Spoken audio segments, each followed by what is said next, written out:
right, everyone. Welcome to the 2026 Speak Black Man live panel discussion. This is in celebration of Women's History Month, and I'm super excited to moderate the conversation on this evening. I am your host, Jason B. Allen, representing educational entities, and we are continuing the work of our 2026 Black Male Educator Appreciation Celebration. So we have some amazing speakers on this evening that will be lifting up a very important conversation. The theme for this evening is maternal morality matters to men.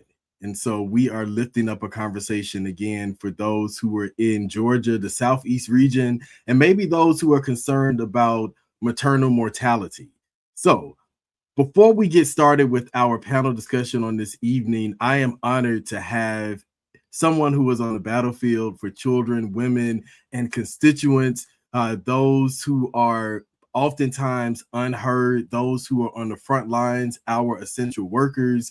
And let me just be quite honest, everyday citizens, human beings. This person is someone who sees the value in all of us. And I'm honored to have her not on our platform solely, but just on this urgently important conversation. I want to give everyone a fact about maternal mortality right now. Georgia ranks very high in maternal mortality rates.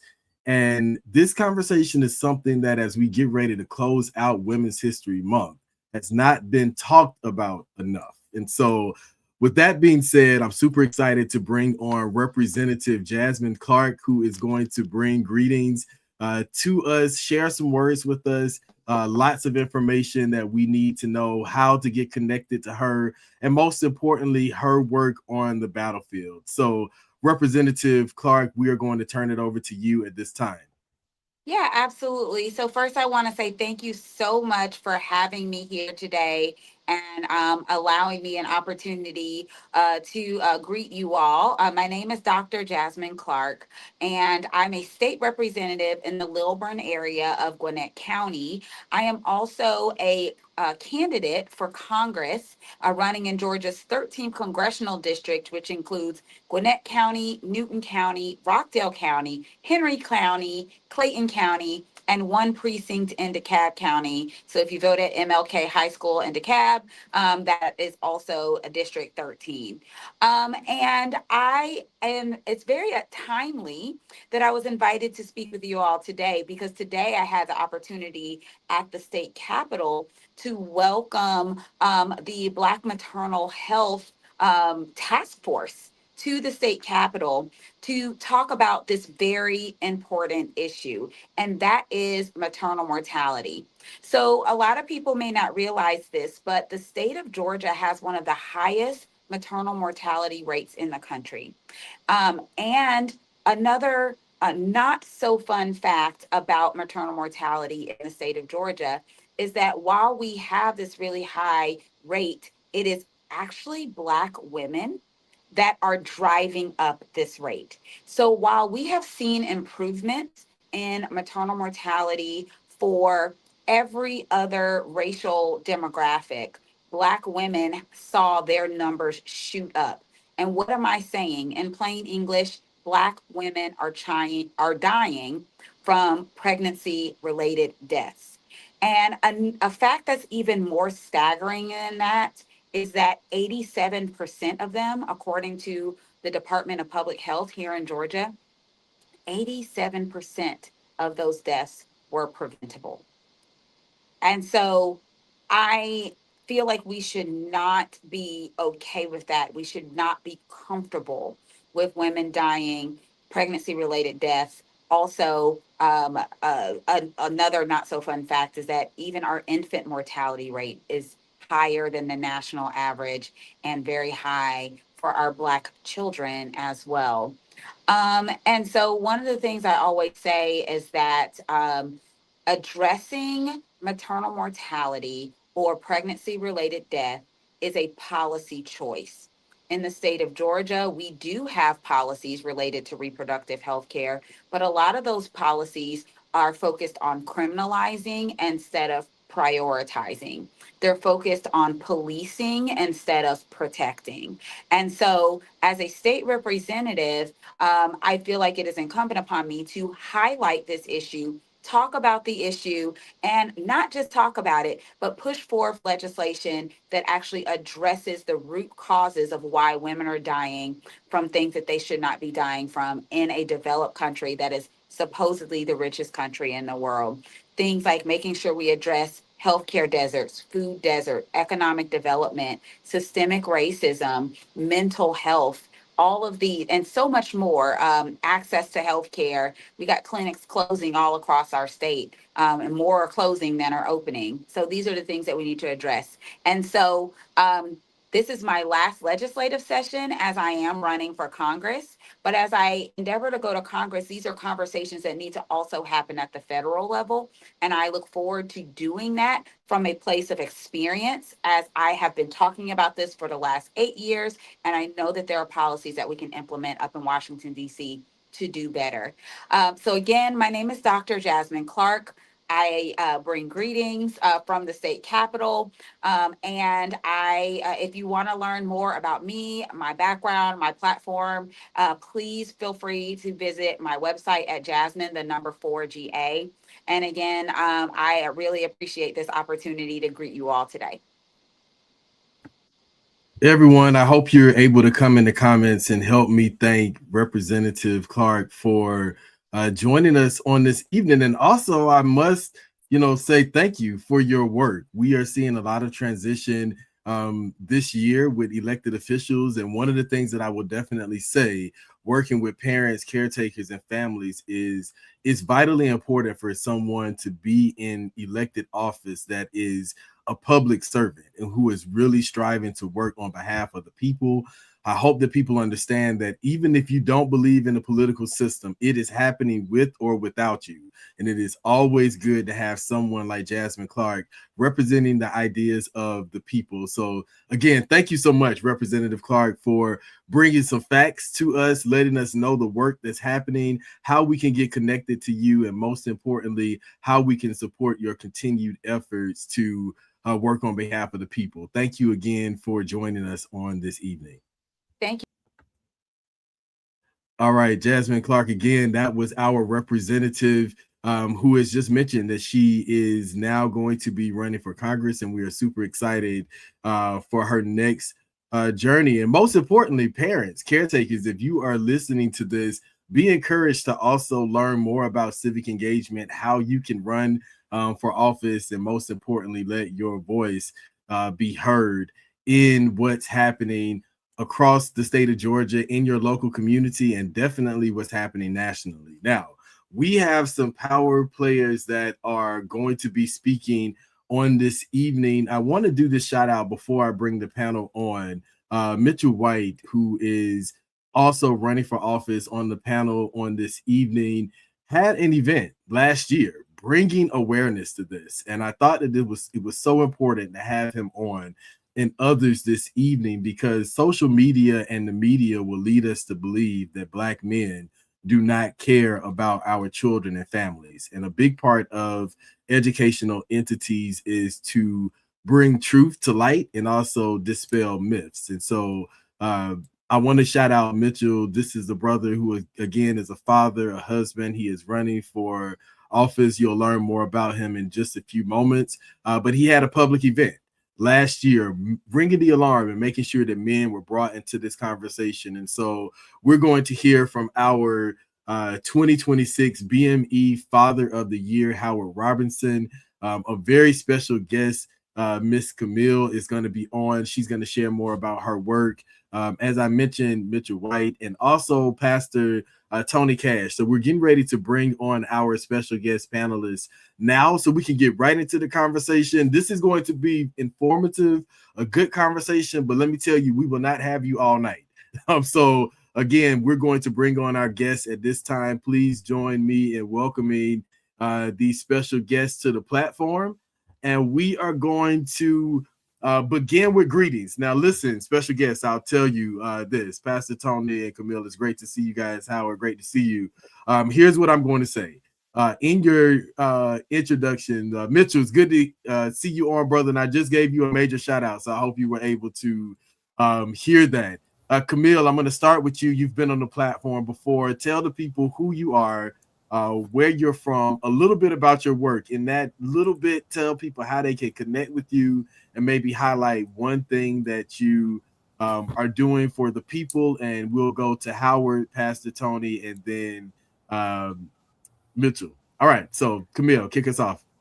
Absolutely. Hey, everybody. I'm Camille Essick. I'm host of the Speaker Podcast, the podcast where innovators and critics connect. And what we do is we discuss topics and issues impacting the community and culture.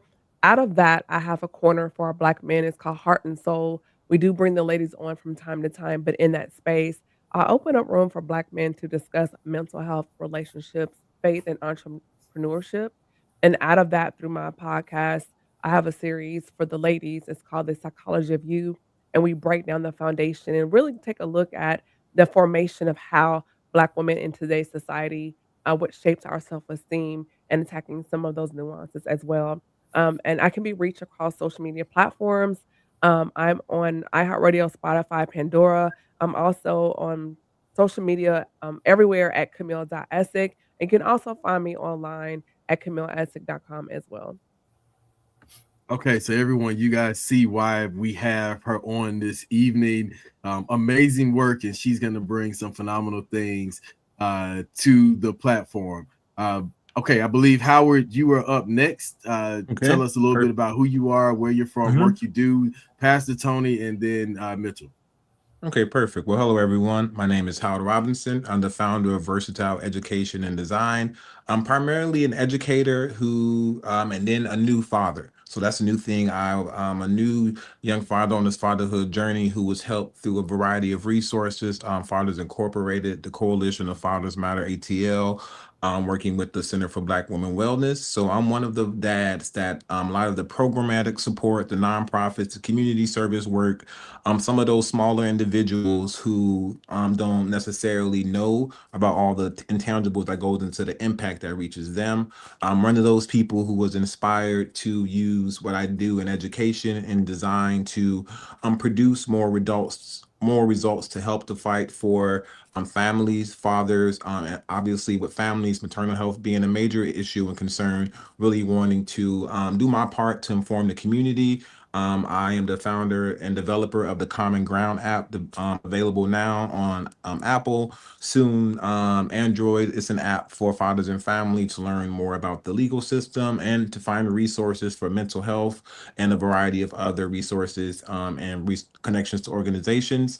I'm just an inspired father who really sees who was made aware of the issue of maternal health and its impact. And me being a new father and an educator, I see how that intermingles in a lot of different sectors. So I just here to bring my experience and credence as educator and trying to use my God-given skills to create opportunities and pathways to provide better solutions for all of our community. So. Awesome. And this is our 2026 Father of the Year, everyone. And you can see why he's been honored. And, you know, we're continuing to amplify his voice throughout this year. Pastor Tony. Well, first of all, thank you guys so much for having me here. Dr. Allen, you know, we are recently connecting. So I told you how important I thought the relationship is. I hope that we continue this relationship. I'm Tony Cash, lead visionary of the Leadership Church, and we operate the Leadership Center.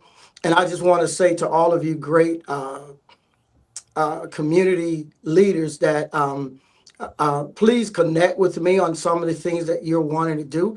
We created a center here in DeKalb County off of Covington Highway. So you can reach me personally at tonycash.org, tonycash.org, and we house programs like this. Internally, we work with other nonprofits and for-profits to give them spaces where they can operate and help the community. So we have a brand new space that we have in DeKalb County. I am a husband also of Alicia Cash. I got two amazing kids. So women issues are important to me. I am a musical artist under the AI artist under the name Tony Blue Cash. I've written 2 financial books. You can find Tony Cash 2 financial books. Um, but women issues and the challenges of women, the things of women really matter to me. I am also a father who my wife and I dealt with infant mortality, our first child. We lost her our first try around. So when you sent this to me, I felt, I had to relive um, watching her cry on the floor and myself crying with her. So just want to share that men do love our sisters. Black men love our sisters. We're here to protect you. Don't believe all that stuff on the internet. I'll go to hell to protect one of my black sisters. And the last thing is that the Leadership Center on Covington Highway, we just did a program called Out Front where we celebrated women. It was amazing. Go out there and Google it if you are a woman or man, but especially Sister Camille, you would have been amazing here. Go out and look at it. We look for people to produce programs out of our center. So please join us in this thing where we give back to the community.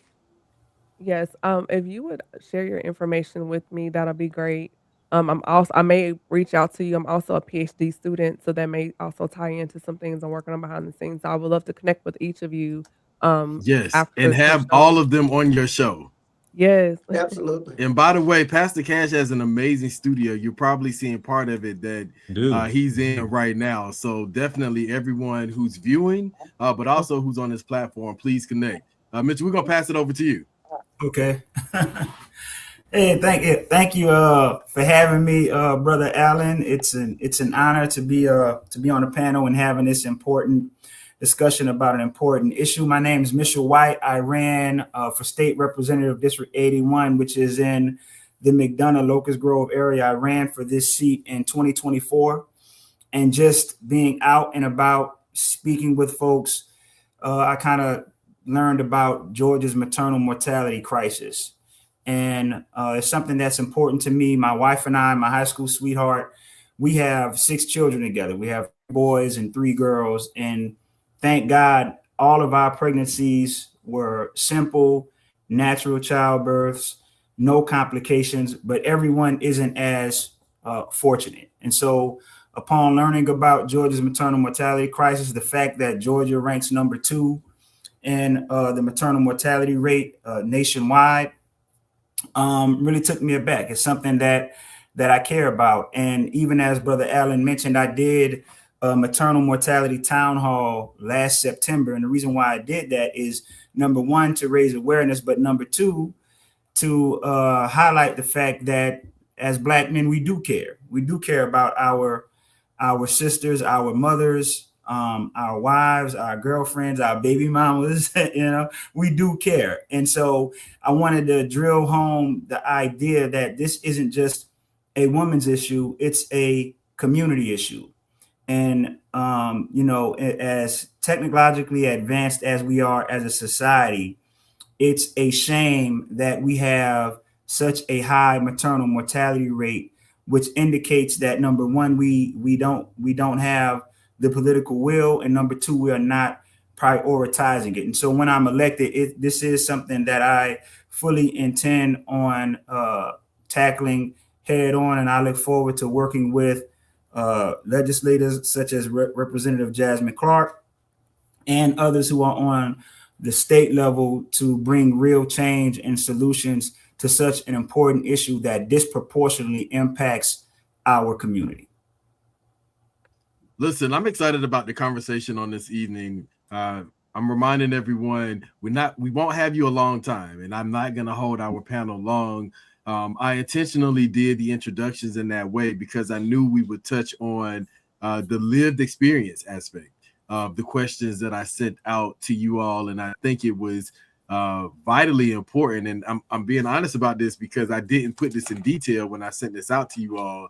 And Pastor Tony just came in and gave his story, and it was so online with really being able to connect with everyday people. So I appreciate you all sharing your lived experiences and connecting that to this conversation. Now, for those who are viewing this on Facebook, StreamYard, or YouTube, here's how I want to bring everyone into the conversation. Let's celebrate the women in our lives who have inspired, influenced, or impacted us in a positive way. I would love to hear from your stories in the comment section, so our panel can spend a little bit of time on Black maternal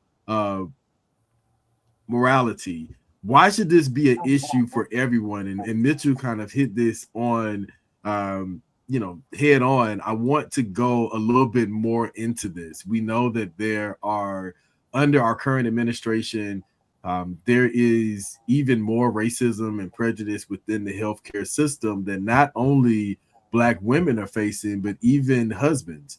Black men, when they're going in to support the women in their lives, whether it's their daughters, their wives, their mothers, whoever it may be, we all are seeing these things. And so I want to kind of go into Black maternal morality. Why should this be an issue for everyone? Either you can let us know why you feel like this is a call to action that churches, communities, households should be discussing, or how can we organize people? And Camille, we'll start off with you. Okay. Thank you all again for having me here. And I also want to add, I also have a probably a different nuance to this because I'm also a Navy veteran, and so I've also experienced healthcare on that side as well, and the lack of advocacy for Black women in certain situations from the military standpoint. One of the things I do want to point out as far as why maternity and morality is important, and it's not just a woman's issue. It's because it affects families, it impacts communities, generational stability, and men often, our partners, our fathers, decision makers, our advocates. The absence of air quote misinformed men that equates to missed opportunities to save lives. And in this, it's just you're not just doing biology alone. It's about responsibility and awareness and presence, and in that, when you look at the healthcare space, a lot of men within the community don't know their partner, sister, cousin, grandma, whoever, simple things that could save a life like allergies. What are your prescriptions looking like? Um, Previous history, health history of that sister in your life, right? And in those spaces, that's important. And so we need our men that we trust, and you need, and ladies, I would say to you, you definitely need a man in your life, whether it's romantic or not, that um is sure in his manhood that you trust will speak up for you in those situations and will be vocal and adamant and proactive and even assert himself in the situation, because there may be a situation where you're not able to verbally even to communicate your pain level to your professional medical care person, because as we know, if you don't know, a lot of Black women, our tolerance for pain, there's a myth that we have a higher tolerance for pain, and we're human. We feel pain just like anyone else. And so That's if good. we're having issues with pain, we need someone there that can speak up for us and that can speak if we're not in a capacity to do so, to even communicate those pain levels, or even have the man step out of the room when the nurse or doctor's not there, and just say, hey, on a scale of 1 to 10, how are you feeling? What does it feel like? Because being able to describe the pain and communicating that to your healthcare professional can signal to what's causing the pain, the causation, and how they can treat it. But that's very important.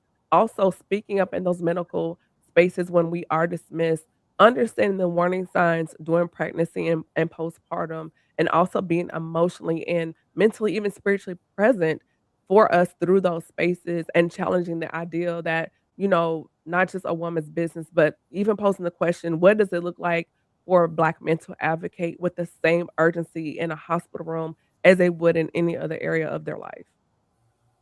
That's good. I wanted us to be centered and grounded around, Yeah.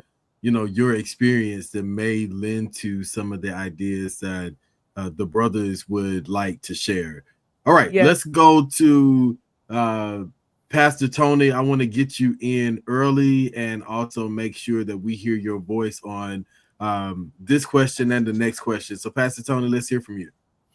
Yeah, I was just sitting here making notes to our sister Camille, and it's amazing the how much in common we each have. I'm brother Michelle. I hope I said it right, Michelle. Right, It's mission. Michelle. It's Mission. fine. I'm sorry. Forgive me. It's all right. Um, um, I'm in McDonough, Georgia, too, so that's amazing. And then to the sister Camille, I'm a Navy vet also. So just listening to Okay. this and how the commonality and the guys understood how important. And then Howard, I haven't heard anything from you, but I'm just as good looking as you, so that's what we have in common too. So I so see it. we I all see it. got I see it. something. Yes, sir. Yeah, we all. But in the real, the Mhm. way I looked at this and I made notes here. I said, the thing that makes it important for me is uh, America owes the black woman to care about her mortality. Wow. As I think about from slavery through today's time and how she birthed she birthed the children that would build, and how without her, there wouldn't be this nation. And so I do believe, as a woman, the black woman deserves to be respected, honored. I do believe that her life is important, but I also think that America is indebted to her. Because to me, it's a contradiction to ask this same being that you depended on to help build your nation to now say don't care about her, to undervalue her, to ignore, as Sister Camille says, her pain, to limit access to quality care. When this Without this woman, see, that's how I look at it. Without this woman, there would be no America. So that's why I honor black women. That's why I'm always doing things in their honor, because I understand that without her there would be no nation. Wow. All right. Definitely feeling that uh comment. Howard, let's go to you. Yeah, no, I appreciate all of the thoughts, and this simply resonate on a different level. I think as a new father, learning about the whole healthcare system and how the impact of my voice in certain situations could really be useful, or even the difference between life and death. So I think for my instance comes from the frame of a lot of fathers who have a lot of agency that they can use to help their families, which is steps one, which means helping the mother. So I think there's a whole holistic viewpoint that starts with the initial point is when the child is, and even before the even child leaves the mother's womb. And I think that's where my new education comes in at. I think this new push for maternal health education can really be the information that fathers need to know that there is a space and that there is a position that they should be in, because traditionally we just think that once the baby's here, conception, that's when the things can happen. But as I've learned through educational entities and a variety of organizations, that there's a lot of things, stress, you can help, eating, allergies, dietary habits, all of these things that fathers can take an active role in being a part of, not just that ultimately impact their entire family and impacts theirs, whether it be they're in a relationship or not. Ideally, in a perfect scenario, when a two parent relationship, he's also thinking about the quality of life of the mother, which ultimately affects everyone in the entire ecosystem. Just as an educator, I see the power of mothers inside of classrooms. They're the ones helping with homework. They're the ones coming to events. So I can't imagine a room full of uninvolved mothers because of a preventable issue. And it's really, really hard for our community in terms of literacy. So this multi-layered issue starts with the protection of motherhood in terms of the health. And also, I think it also leaves opportunity for men to become more informed on the impact on that they can help in achieving that goal. And I think as a community, we can encompass in that to have a holistic view. But I think in today's society, with all of these advancements, that there needs to be a push and more questions asked as to why and why our community. And I think conversations like this can really galvanize men who I believe are uninformed or who have been misinformed. And I think it's really, really pertinent on those of us who have the knowledge to share it and to create opportunities for them to learn as well. So, okay, now follow me here, guys. Pastor Tony, I want to hear from you on this, and Mitchell, I want you to open us up on this question. We know why this is an issue for all. We've heard some amazing feedback in the comments. If you're viewing this live, please let us know your thoughts as we're moving through this conversation. I want to take us in a different direction to community solutions. Because there may be some people that have to hop off early, people who may be coming into the conversation like right at this point, as we're at the 6:35 mark. Community solutions is very important because one of the things that I would have a conversation surrounding this with my former students, especially young brothers, is how do you plan on protecting our women when you go into relationships, when you get married, when or if you have children? Early childhood development is key, and it goes beyond just the period of pregnancy. We also are missing the courting stage when you are developing that relationship and understanding that being able to adequately advocate for the health needs, making sure that racial discrimination and barriers are being removed from someone who you may be building a future with.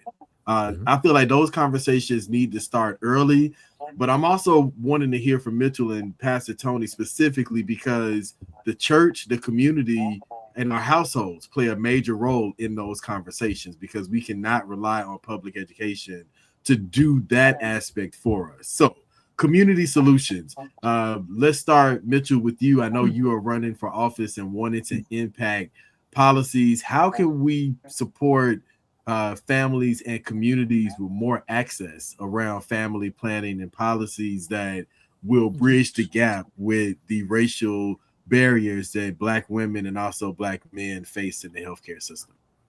Yeah, you're right. It starts with raising awareness, and that's one of the reasons why we put the maternal mortality town hall on, and that's a good start. But we need to do more. Part of that is going to be economic development. When you look at a lot of the factors that determine why the maternal mortality rate is so high, it has to do with access to care and then expediency of access to care. And so just from a community perspective, we all need to come together around this issue, whether we're talking about dealing with clergy, working with civic organizations, candidates, legislators, those who are already in office, because we know what the fundamental issue is. You have so many parts of Georgia that are maternal health care deserts. About a third of Georgia counties don't have maternal care services. They don't have OBGYNs, and they don't even have labor and delivery units. So think about that just from that perspective. Really wrap your mind around that. And so as a community, the first step is, sounding the alarm, letting people know that, look, while there are those who are running around touting how Georgia is the number one place for business, the statistics paint a very different picture of what it's like to be a woman and or a nursing and expected mother in Georgia. It's not the number one place for mothers. It's not the number one place for families. It's not the number one place for children. And that's before we even begin to deal with the racial disparities in the healthcare system. So from a community perspective, we all need to come together and we all need to care about this issue. And then the other part of it is, look, this is all mostly arising from the structural components of the society, the way things are actually put together. It's like, why do we all care about roads and bridges? Because we all got to use them. We all got to travel on the roads and bridges. And so we're all connected to again, like I said, our sisters, our mothers, our romantic interests, our baby mothers, our wives, you see. So from a community perspective, it starts right here with conversations like this raising the alarm. And it doesn't happen just one time. It's something that you have to continually, repeatedly do till you drive home the point and let those who are holding the purse strings of the state of Georgia, let them know that this issue needs to be solved now. That's very good. I really appreciate that aspect. And Pastor Tony, you're up next. And I feel like that was a bridge to the faith-based community and really getting to community solutions from that aspect. So we'll hear from you on what we can do to get more people involved and informed early as a part of community solutions. Yeah, thank you so much. And I hate that I have to jump off. I have another program that I do each Wednesday called Off Script with Tony Cash. And what's amazing about it is it's about women's issues tonight. And we're going to be dealing with the church, dealing with a mother and a daughter who has had to deal with her daughter deciding to go an alternative life, to lead an alternative life. What was the church response? What role does the church play in protecting those people, even if we have a difference in agreement in theology? And so I'm a big believer that you can have a different theology and still protect and love. And so I think when I think about what the church, I think what the church can do is really be a trusted access point, and a place where, when you know it's an underserved community, be a place where the church, the women can trust the church without judgment. When they come to you, allow that to be a place where they can tell you what their issues are and you not judge them. And the other thing is, I think we can really be, what I think we're trying to be here in DeKalb County is a care hub, a place where these ideas, these thoughts, these issues are free to exist, free to live, so women can have a place where, and we did have that with Out Front, by the way. They talked about OBGYNs, mental health provider, like all of that. If you are a woman, go out there and look up the Leadership Church and look up the Out Front. It was all about women's issues. And like what you're seeing tonight is why we built this center. We literally want, and Jason knows this, Dr. Jason knows this, we literally want those type of programs produced out of here, where the women's issues and concerns and all issues, but just so that you know that. And so we're a different kind of ministry and church. If you come to our services, it's a little bit like this in person, and we discuss and we talk, we lead, but then we have a part where you talk about what you learn, what can you do to help resolve the issues that the minister talked about. So that's not everybody's cup of tea, but we don't do a lot of dancing and a lot of moving, and we'll have no problem with that. We're big on education because I teach them that I'll take an educated culture over an entertained culture at any time, and I guarantee the educated culture comes out a winner. So we are here.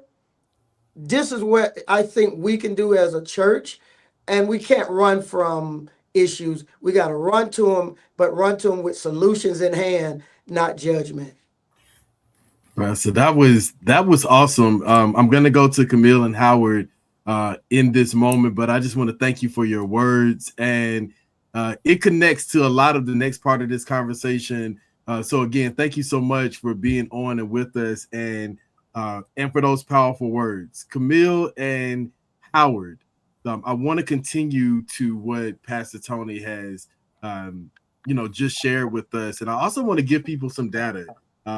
I love the conversation he's getting ready to have this evening with his congregation and those who have alternative lifestyles. Jasmine Clark mentioned this. A lot of bills are being, pushed forward that will disadvantage, specific groups. And how do we advocate and protect them to make sure that they also receive the care that they need? And I'm putting this out here because the work we do with the National Parents Union, I learned this in our work with the White House, that the Black community has the highest number of Black and brown queer children who have chosen to live an alternative lifestyle, and most of them are homeless.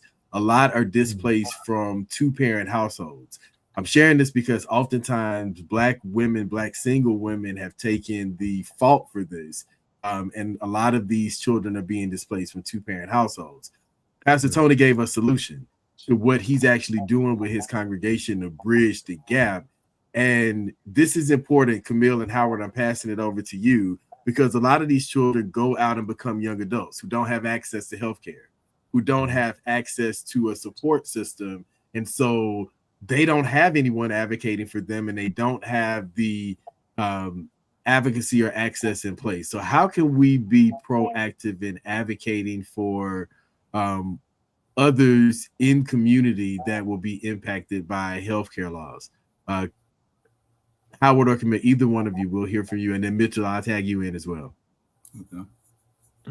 Yeah, I can go quickly. I think it's just making sure to realize that at the end of the day, we're all humans and people. I think that's I consider myself a social entrepreneur. So I think humanizing, and I emphasize that because there's been a lot of dehumanization from whether it Yes. be from those of us that don't align with a particular ideal and belief and lifestyle. And it sounds kind of like cookie cutter, but basic human rights or this basic universal understanding of what individuals as humans deserve as quality life to care, and that's access to those things despite whether we believe in. And I think those, if we're truly embodying the spirit of the American, this goes to the politicians, to those who are decision makers, we should be inclusive to all of those despite what they choose to identify, whether we agree with it or not. They're still a part of our community.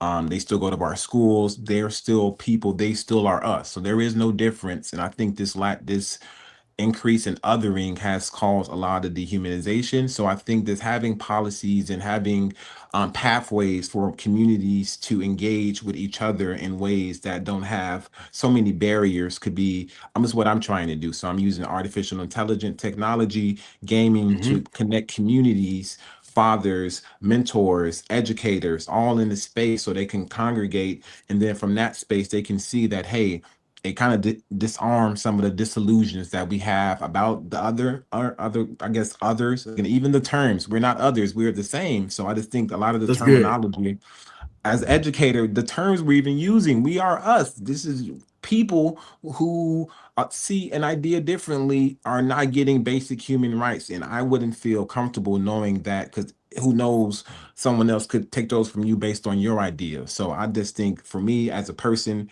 as a social entrepreneur, educator, and father, it just makes sense to me as I'm advocating for myself and my community. I advocate for all aspects of that That's good. community, even if I don't agree with. So Brother, let me tell you, young father, educator, this is also a part of what, young boys in the church and our communities need to see our fathers, our men having these conversations with our sisters and with community leaders. Camille, passing it over to you. Okay.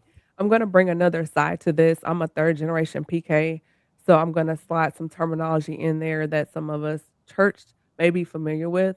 And one of those things is stewardship of life, right? Because regardless if we have our side of where we stand on the theology part, we're looking at the stewardship of life. And at the end of the day, that is a soul.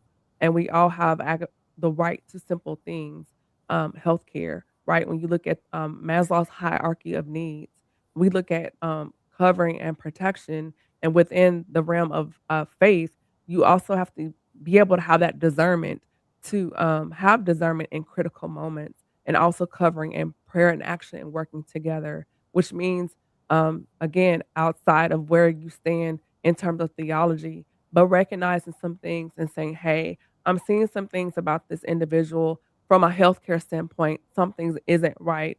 Do you have a space that individual, he or she, feels comfortable to come to you and talk? And then looking at your organization from the church standpoint, as far as not as far as spiritually, but the actual entity, what services and resources does your church or faith-based organization have for people to come to direct them and say, hey, if you're dealing with this, we have someone on staff for that. Like with my church, we have professional licensed clinical health professionals. So if you are having mental health situation, we can point you in that direction. And it's no shade, against are leaders in the cloth within the sense of the pulpit, but not all of those in that position are licensed or clinically trained to deal with the emotional side of the mind from a clinical sense. And that's why it's important when you have those in a professional clinical healthcare profession, they're That's just an good. ordained minister, just as someone sitting behind the pulpit exegeting scripture, and so they both go hand in hand. And so we have to have those places impossible in place so it is possible. So we are having the stewardship of life, we're having the covering and protection, we're discerning the critical moments, and then finally, as I said before, operating in prayer and action and work together to direct people to the sources that they need. Y'all listen, Camille is the truth. Please make sure you get connected to her podcast, her work. It's Faith in Action. I am a certified teacher, a special educator, and I often say this as a former school leader. All of my students, all of the children that come into the school may not be of my faith. They may not be Christian, but that doesn't mean that I turn them away. That doesn't mean that I don't serve them. That doesn't mean that I don't serve them in love. And I feel like what Camille is saying is we have to meet people where they are, uh, with scripture in love, and also being humane, and that's vitally important. Now we are at the end of the hour, so I want to go into our final thoughts. Mitch, I want you to kick us off. Again, you have been an advocate in the community, and I want to again publicly thank you for sounding the alarm publicly last year, saying, hey, we need to have more conversations around this. And now we're connecting people across the state and, StreamYard, people that are in the educational entity database. We have over 200 people across the country that are watching this conversation right now. So again, brother, thank you. And let's hear from you on final words. Then we'll hear from Howard, followed by Camille. All right. Well, again, thank you so much, Brother Allen, for having me on. It's been a pleasure and an honor, and I look forward to many more productive conversations such as this on a wide range of issues. But look, I think at the end of the day, where the rubber meets the road when it comes to this issue, amongst many others that plague our community and our society, is going to come down to legislation. I'm not big on the idea of changing hearts and minds as I am on changing behavior and the laws that regulate our society and who says who gets what. I think that we have to look at maternal care and the maternal mortality rate fundamentally through the prism and the perspective of healthcare, and fight to make it known and put in legislation that healthcare is not a privilege, it is a right, fundamentally. And I think if we do that, it will go a long way into reducing Georgia's maternal mortality rate. We know there's other factors that play a part in it. Access to care is one. The other part is substance abuse, and the other part is mental health issues. And so, as a society, as a state, we have to be willing to tackle these hard issues head on. And that's why, as a candidate for state representative District 81 here in Henry County in McDonough, I put that maternal mortality town hall together to bring experts, civic leaders, people from the church, clergy, and as well as elected officials together to say, what can we do? Okay, we've raised awareness. Now, after we raise awareness, what's the next step? How do we get this done? And so, this is just the beginning.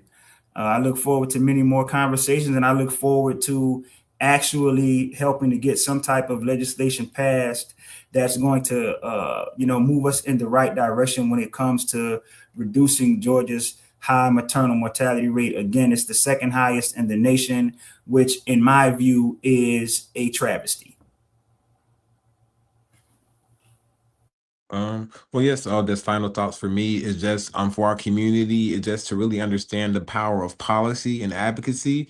You would never know that I'm used to be, before I became so aware, one of those anti-system people. I just was at the Georgia State Capitol for multiple hours today, after learning how policy and advocacy can go hand in hand for championing these issues. So I just really want to employ all of us to use our voices to reach out, get more information, contact Be informed on your Senate and House representatives, and advocate for issues such as maternal health is a good one where you can start and begin with, but it's advocacy for education, for our families, for our students is something that we all should be doing as a service as well too. And again, conversations like these can lead to more potential pathways for growth for the community, but also to make that real impact, we have to really advocate and get behind policy and lawmakers and officials pushing the correct ones for us.